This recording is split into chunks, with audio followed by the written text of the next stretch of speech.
Shalom. నిన్నటి దినాన 4 అధ్యాయాలు ధ్యానించాం. ఇప్పుడు 27, 28 ధ్యానిద్దాం. కాబట్టి ప్రతి ఒక్కరు కూడా గ్రహించాల్సింది, ప్రతి ఒక్కరు కూడా చివరి వరకు వీడియోని చూడండి. ఒకవేళ మీకు వాక్యాన్ని బహుగా మిమ్మల్ని ప్రభావితం చేస్తుంది, అర్థమవుతుంది అనుకుంటే లైక్ చేయండి, షేర్ చేయండి.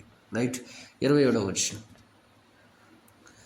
27వ అధ్యాయము అపొస్తలుల కార్యములు 27వ అధ్యాయము మొదటి నుంచి. మేము ఓడ ఎక్కి ఇటలీ వెళ్ళవలెనని నిర్ణయమైనప్పుడు వారు పౌలును మరి కొందరు ఖైదీలను ఆగస్తు పట్టణములలో శతాధిపతి అయిన మరియు వారికి అప్పగించిరి. ఆసియా దరి వెంబడినున్న పట్టణములకు ప్రయాణము చేయబో ఆంధ్రమూర్తియ పట్టణపు ఓడ ఎక్కి మేము బయలుదేరితిమి. మసిదోనియాకు దెస్సలోనిక పట్టణస్థుడనుడైన అరిస్తోర్కు మాతో కూడా ఉండెను. మరునాడు సిదోనుకు వచ్చితిమి. అప్పుడు యూలి పౌలు మీద దయగా ఉండి అతడు తన స్నేహితుల యొద్దకు వెళ్ళి పరమరిక పొందుటకు అతనికి సెలవిచ్చెను. రైట్. ఏదైతే అక్కడ విడుదల చేయాలని కోరుకుంటారో అలా కోరుకున్నప్పుడు అక్కడున్న ప్రజలను బట్టి, అక్కడ ఉన్న వాతావరణం బట్టి పౌలు కొంతమంది ఖైదీలను విడుదల చేయాలని చెప్పి, ఒకవేళ వాళ్ళ ముందే విడుదల చేసినట్లయితే ఎంతో కొంత గొడవలు కానీ కొన్ని ఆటంకాలు వస్తాయని చెప్పి వాళ్ళు వేరే ప్రాంతమునకు తరలిస్తున్నామని చెప్పి తరలించాలని ఓడను ఎక్కిస్తారు. అలా ఓడలో ఎక్కిస్తున్నప్పుడు అక్కడున్న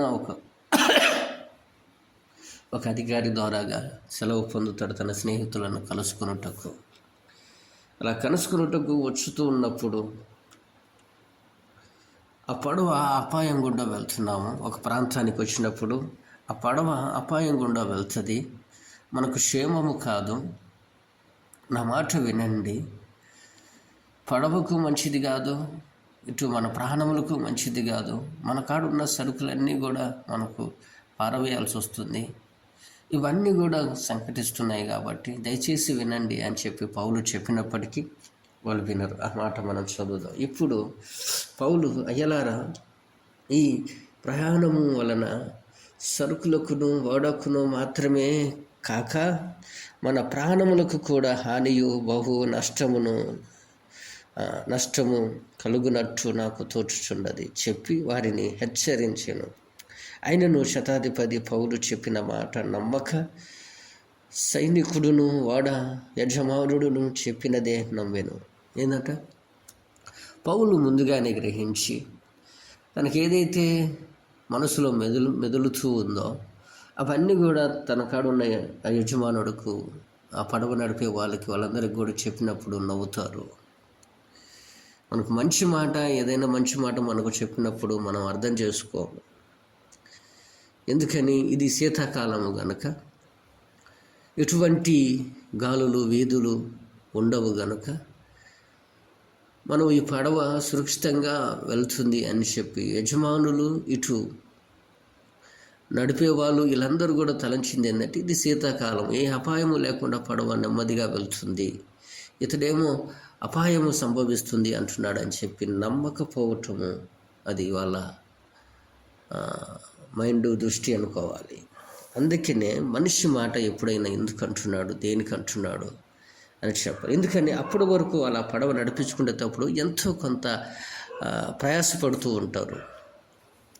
ఎంతో కొంత ప్రయాసపడి ఒక గ్రామమునికి తీసుకొచ్చినప్పుడు, వాళ్ళ గ్రామంలో ఉన్నప్పుడు ఎంతో కొంత ప్రయాసపడ్డారు కాబట్టి వాళ్ళని తప్పించాలని ఆశ కలిగేది. ఎంతో ఈ ప్రయాణం మంచిది కాదు అనిపిస్తుంది. అలా పౌలు మాట వినకుండా కొంత ప్రయాణం చేస్తున్నప్పుడు పెద్ద గాలి వాళ్ళ మీదికి వాళ్ళ పడవను కొట్టెను. ఆ మాట మనం కూడా చదువుతాం. మిక్కిలి పెద్ద గాలి కొట్టుచున్నందున మరునాడు సరుకులు పారవేసిరి. 3వ దినమున తమ చేతులార ఓడ సమగ్రికి పారవేసిరి. కొన్ని దినములు సూర్యుడైనను నక్షత్రములైనను కనబడక పెద్ద గాలి మమ్ములను కొట్టినందున ప్రాణములతో తప్పించుకొందుమన్న ఆశ బొత్తిగా పోయెను. వారు బహుకాలము భోజనము లేకనున్నందున పౌలు వారి మధ్య నిలిచెను. అయ్యలారా, మీరును నా మాట విని కెతూరు నుండి బయలుదేరకయే ఉండవలసి ఉన్నది. అప్పుడు హానియు నష్టమును కలుగకపోయెను. ఇప్పుడైనను ధైర్యము తెచ్చుకొనుడి, మిమ్ములను వేడుకొనుచున్నాను. వాడకే గాని మీలో ఎవని ప్రాణమునకును హాని కలుగదో. నేను ఎవడి వాడనో ఎవరిని సేవించుచున్నానో ఆ దేవుని దూత గడిచిన రాత్రి నా యొద్ద నిలిచి, పౌలా, భయపడకుమో, నీవు కైసరులో ఎదుట నిలవవలసి ఉన్నదని. ఇదిగో, నీతో కూడా ఓడలో ప్రయాణమై పోవుచున్న వారందరినీ దేవుడు నీకు అనుగ్రహించి ఉన్నాడని నాతో చెప్పెను. కాబట్టి అయలారా, ధైర్యము తెచ్చుకొనుడి. నాతో దూత చెప్పిన ప్రకారము జరుగునని నేను దేవుని నమ్ముచున్నాను. అయినను మనము కొట్టుకొని పోయి ఏదైనా ఒక దీపము మీద పడవలసి ఉండెనని చెప్పాను. ఏంటంట, దేవుడు గడిచిన రాత్రిలో నాకు దర్శనమిచ్చి చెప్పాడు, భయపడవద్దు, వీళ్ళందరినీ నీ చేతికి అప్పచెప్తున్నాను. వాళ్ళు చెప్పినా వినకపోవటం వల్ల అది పౌలుకు మేలే చేసింది. వాళ్ళకు బతుకుతామని ఆశ బొత్తిగా లేనప్పుడు, ఆ పడవ గాలి చేత అటు ఇటు కొట్టబడుతున్నప్పుడు వాళ్ళకి ఇంకా మా ప్రాణాల మీద ఆశలు మనం ఇంకా చూడలేమని చెప్పి నక్షత్రములు కానీ వెలుగు కానీ చూడకున్నంత విధిగా గాలి విస్తరించింది, పడవను కొట్టుద్ది. అప్పుడు పౌలు మాట్లాడిన మాటలు మనకి ధైర్యాన్ని పరుస్తుంది. భయపడబాకు, నువ్వు వీళ్ళందరినీ నీ చేతికి అప్పచెప్తా, మీలో ఎవరికైనా ఏ హానియు సంభవించదు. కానీ ధైర్యము తెచ్చుకోండి. మన జీవితంలో నేర్చుకునే పాఠము, ఏదైనా సమస్య వచ్చినప్పుడు, ఏదైనా కష్టం వచ్చినప్పుడు, ఏదైనా ఇబ్బందులు వచ్చినప్పుడు, ఎలాగైతే వీళ్ళు మాట వినకుండా పోయి ఏదైతే తెచ్చుకున్నారో, మన జీవితంలో ఒక్కొక్కసారి దేవుని మాట కూడా మనం వినకుండా కొన్నిసార్లు మనమే శ్రమను కొని తెచ్చుకుంటాం. కాబట్టి మనము ఈ మాటను అర్థం చేసుకొని దేవుని మాట విందాం. దేవునికి సేవకులు చెప్పే ప్రతి మాట అది నిజమైనప్పుడు, అది నిజమా అబద్ధమా తెలుసుకొని కొంచెం ఆలోచించి నిదానం చూసి నడిచినట్లయితే ఎటువంటి అపాయం గుండా మనం వెళ్ళకుండా దేవుడు మనల్ని కాపుదల భద్రతను ఇస్తాడు. రైట్, అనేసి ముందుకు వెళ్దాం. ఇంకా తను తీసుకుని వచ్చేటప్పుడు కింద చదువుదాం. 33. తెల్లవారుచుండగా పౌలు 14 దినముల నుండి మీరేమయో పుచ్చుకొనక ఉపవాసముతో కనిపెట్టుకొని ఉన్నారు గనుక ఆహారం పుచ్చుకొనుడని మిమ్ములను వేడుకొనుచున్నాను. ఇది మీ ప్రాణములకు సహాయము అముగునని మీలో ఎవరిని తల నుండి ఒక్క వెంట్రుకనైనను నశింపదని చెప్పాను.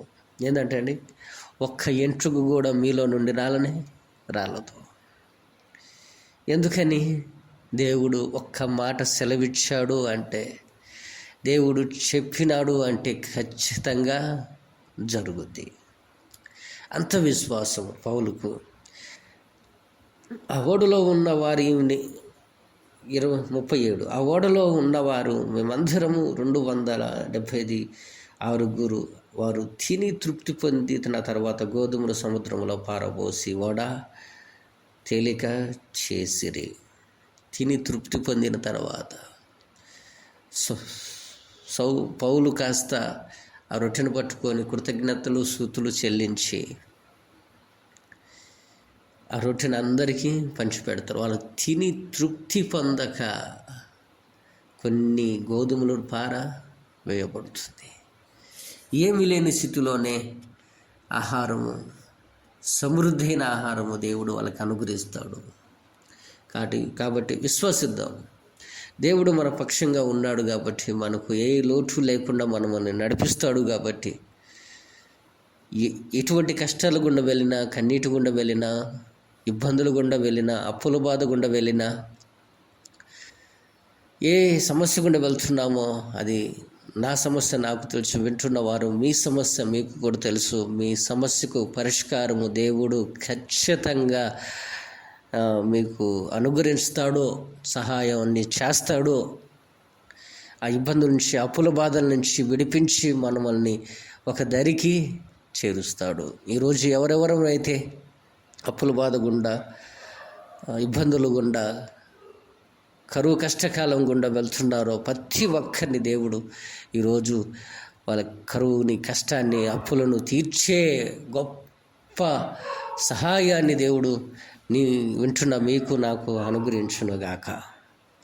తర్వాత 28వ వచనం, 28వ అధ్యాయం.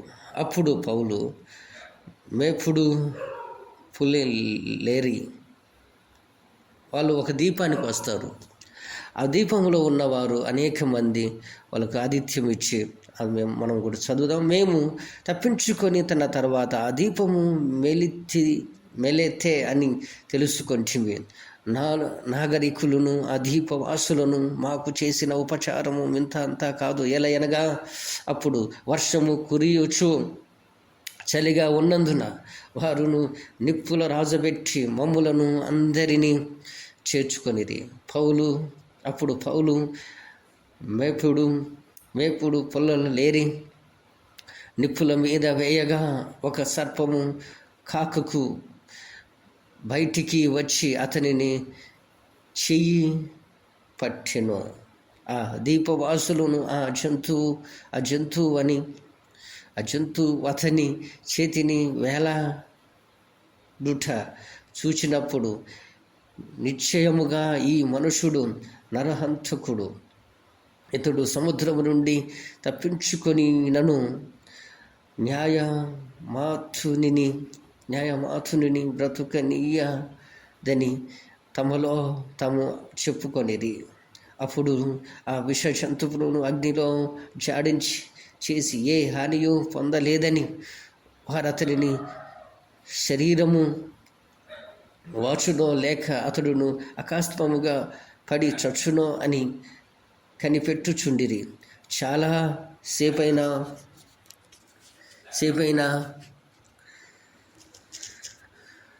సేపైన తర్వాత శరీరము కనిపెట్టుచుండిరి. చాలాసేపును కనిపెట్టుచుండిరి. తర్వాత అతనికి ఏ హానియు కలుగకుండుట చూచి వారి అభిప్రాయము మాని ఇతడును దేవదూత అని చెప్పుకొనిది. ఏంటంట, బహు చలిగా వర్షము కురుస్తున్నందున వాళ్ళు ఒక దీపానికి వచ్చి వాళ్ళందరూ ఆతిథ్యం ఇచ్చినప్పుడు చలిగా ఉన్నదని చెప్పి ఒక చలి మంట వేసుకున్నప్పుడు ఇతడు కొన్ని తెచ్చి మంట బహు ఎక్కువగా చేద్దామని చెప్పి కట్టెలు తీసి వేసినప్పుడు ఆ వేడికి ఒక సర్పము అంటే పాము వచ్చి తనను కాటేస్తుంది. అలా కాటు వేయటమే కాదు, ఆ విష పురుగును కాటు వేసినప్పుడు ఏ ఒక్కడు కూడా బ్రతకలేదు. ఇతడు మరణపాత్రుడేను, ఇతని గురించి ఇంకా మర్చిపోండి, ఇతను మరణిస్తాడు అని చెప్పి వాళ్ళందరూ అనుకుంటున్నప్పుడు తన కాటు వేసింది వదిలించి ఆ నిప్పుల మీద పడేసి కాల్చివేసినప్పుడు అందరూ చూస్తూ ఉంటారు. పౌలు కాస్త మరణిస్తాడేమో, ఒళ్ళంతా వాసిపోతుందేమో, ఇట్లాంటి పాము ఏదైతే కరుస్తుందో విషమంతా ఒళ్ళంతా పాకి తన చచ్చిపోతాడేమో అని చెప్పి గ్రహిస్తూ ఉంటారు. కానీ తర్వాత ఇంకొంచెం 14వ వచనం, అక్కడ సహోదరులు మేము చూడవలసిన వారము. దయచేసి వినండి. ఎప్పుడైతే ఆ పాము కాటేస్తుందో పౌలుకి ఏమాత్రము హాని చేయదు. హాని చేయకుండా పౌలుని దేవుడు కాపాడుతాడు. అతనికి ఏమాత్రము తన ప్రాణానికి ఎటువంటి హాని జరిగించకుండా చేస్తాడు. ఆ మాట చదువుదాం. 8. అప్పుడు పిల్కెస్తు తండ్రి జ్వరము చేత లేదా 7 పిల్కెస్ అను ఒకడు ఆ దీపములో ముఖ్యుడు అతనికి ఆ ప్రాంతములలో భూములు ఉండెను. అతడును మమ్ములను చేర్చుకుని 3 దినములు స్నేహ భావముతో ఆతిథ్యం ఇచ్చెను. అప్పుడు పెల్కో పొపిల్ యొక్క తండ్రి జ్వరము చేతను భేది చేతను బాధపడుచు పండుకొని ఉండెను. పౌలు అతని యొద్దకు వెళ్ళి ప్రార్థన చేసి అతని మీద చేతులుంచి స్వస్థపరచెను. ఇది చూచి ఆ దీపవాసులు ఉన్న కడమ రోగులకును వచ్చి స్వస్థ పొందిరి. మరియు వారును అనేక సత్క్రియములతో మమ్ములను మర్యాద చేసి మేమును ఓడ ఎక్కి వెళ్ళుచున్నప్పుడు మాకు కావలసిన వస్తువులను తెచ్చి ఆ ఓడలో ఉంచిరే. ఏందంట, పౌలు మరణిస్తాడు అని అనుకున్నారే కానీ అనేక మందిని స్వస్థపరుస్తాడు. అక్కడున్న ముఖ్య అతిథి అయిన ఎవరైనా పొల్పి అనే ఒక వ్యక్తి ఇంటికి వచ్చి ఆతిథ్యం ఇచ్చినప్పుడు తనలో ఉన్న రోగంతో రక్తస్రావంతో అల్లాడుచున్న తన తండ్రిని స్వస్థపరుస్తాడు. అనేక మందిని బాగు చేస్తాడు. అలా బాగు చేసినప్పుడు వాళ్ళంతా కూడా ఆశ్చర్యపడి ఇతడు దేవుని దూత అని చెప్పి అతనికి కావలసినంత ఆహారము కానీ వస్తువులు కానీ వచ్చి ఆ ఓడలో పెట్టి వెళ్ళిపోతారు. ఏమీ లేని చోటే దేవుడు అనుగ్రహిస్తాడు. సైతానుగాడు ఎటువంటి ఆటంకాలు చేస్తున్నా మన మీదకి హఠాత్తుగా వస్తున్న దేవుడు వాటన్నిటి నుంచి మనల్ని కాపాడుతాడు, మనల్ని రక్షిస్తాడు. తర్వాత తన స్నేహితులను కలుసుకొని తనలో ఉన్న బాధ కానీ తనలోకి జరుగుతున్న ప్రతిదీ ఏదైతే తనకు సంభవించిందో అది వాళ్ళకు తెలియకుండానే మేము నీ గురించి వెతుకుతూ ఉన్నాము, నీ సమాచారం మాకు అందలేదు, అది మంచి కానీ చెడ్డ కానీ మాకు తెలియలేదు అని చెప్పి వాళ్ళతో కలిసి సంభాషణ చేస్తాడు. అలా సంభాషణ చేస్తూ వాళ్ళతో కలిసి అనేక మందికి సువార్తను ప్రకటిస్తాడు. ఆ మాట చదువుదాం. 22. అయినను ఆ విషయమై మీ అభిప్రాయము నీ వలన విని కోరుచున్నాము. ఆ మత భేదములను గూర్చి అంతటా అక్షరణ చేయుచున్నారని ఇంత మటుకును మీకును తెలియననిరి. అతనికి ఒక దినము నియమించి అతనిని సభలోనికి అతని యొద్దకు అనేకులను వచ్చిరి. ఉదయము నుండి సాయంకాలం వరకు అతడు దేవుని రాజ్యమును గూర్చి పూర్తిగా సాక్ష్యమిచ్చుచు మోషే ధర్మశాస్త్రంలో నుండి ప్రవక్తుల నుండి సంగతులెత్తి యేసును గూర్చి వివరణముగా బోధించుచు వారిని ఒప్పించుచుండెను. అతడును చెప్పిన సంగతులు కొందరు నమ్మిరి, కొందరు నమ్మకపోయిరి. వారిలో భేదాభిప్రాయాలు కలిగిన. ఏంటంటే తన సహోదరులను కలుసుకొని వస్తూ ఉన్నప్పుడు అనేక మందిని దేవుని సువార్తను ప్రకటించుకుంటూ వస్తాడు. ఎన్ని జరిగినా కూడా పౌలుకున్న ఒక మనస్తత్వము బహు ఆశ్చర్యపరుచుద్ది. ఎక్కడికి వెళ్ళినా సువార్త చెప్పే విషయంలో మాత్రం మానక ప్రతి ఒక్కరిని వాక్యం చెప్పి మార్చాలి, దేవుని వైపుకు ఆ ప్రజలను నడిపించాలి, రాబోయే నరకాన్ని నుంచి వాళ్ళు తప్పించుకోవాలి, దేవుని సువార్త వాళ్ళకి అందించాలనే మనుషులు మాత్రం బహు ప్రభావితం చేస్తుంది. ఎక్కడికి వెళ్ళినా సువార్త చెప్పే విషయంలో మాత్రం నిర్లక్ష్యంగా ఉండడు. దేవుడు అటువంటి మనసును మనకు కూడా అనుగ్రహించినగా. కానీ చెప్తాడు కానీ కొంతమంది వింటారు, కొంతమంది వినరు, కొంతమంది అర్థం చేసుకుంటారు కానీ కొంతమంది నిర్లక్ష్యంగా ఉంటారు. ఎందుకని భేద అభిప్రాయాలు వాళ్ళలో కలిగి ఉన్నాయి. తర్వాత అందుకు పౌలు వారితో ఒక మాట చెప్పిరి. తర్వాత వారు వెళ్ళిపోయిరి. అదేదనగా మీరు వినుట మటుకు వింటిరి కానీ గ్రహింపరు, చూచుటడం మటుకు చూదురు కానీ కాననిరి. ఈ ప్రజల యొక్క యొద్దకు వెళ్ళి చెప్పుము, ఈ ప్రజలు కనులారా చూచి చెవులారా విని మనసారా గ్రహించి నా వైపు తిరగవలసిన స్వస్థత పొందకుండుటనట్టు వారిని హృదయములను కొవ్వినదని, వారు చెవులలో మందముగా నున్నవని, కనులు మూసుకొని ఉన్నారని అని పరిశుద్ధాత్మ యెషయా ద్వారా ప్రవక్త ద్వారా మీ పితరులతో చెప్పిన మాట సరి. ఏంటంట? యెషయా ప్రవక్త చెప్తాడు, కనులారా వింటారు, చెవులారా వింటారు, కనులారా చూస్తారు,